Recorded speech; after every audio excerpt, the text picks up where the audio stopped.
আজ আমি এই তরমুজটা কচুমুচু করে খেয়ে ফেলবো। লিনা, এই তরমুজটা দাদাকে দিয়ে এসো। দাদু, আমি তোমার জন্য তরমুজ নিয়ে এনেছি। ধন্যবাদ লিনা, আজ আমার খুব তরমুজ খাওয়ার ইচ্ছে করছিল।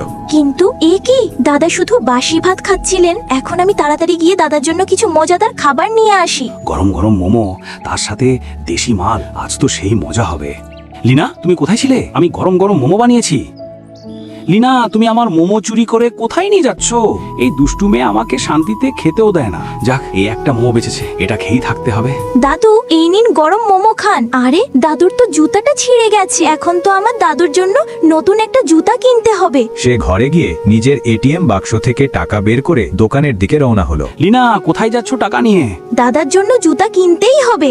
আমার তো মদ খাবার টাকা নেই, আর তুমি দাদার জন্য জুতো কিনছো? এই জুতাটা দাদুর জন্য ভালো হবে। দাদু, দেখো, আমি তোমার জন্য নতুন জুতা কিনেছি। আরে বাহ লিনা, তুমি দারুণ জুতো এনেছো। বাবা, আমি বাজার থেকে চাল ও সবজি কিনে আনলাম। ঠিক আছে, যাও তাড়াতাড়ি রান্না করো। চাচা, আমি রান্নায় তোমার সাহায্য করব। সবার প্রথমে সবজি ভালো করে ধুয়ে তারপর মুরগিটাকে ছোট ছোট করে কেটে রান্না করলো। খাবার রেডি হয়ে গেছে। দাদু, আজ দেখব কারা লাইক ও সাবস্ক্রাইব করে এবং কমেন্টে আই লাভ ইউ দাদু লেখে।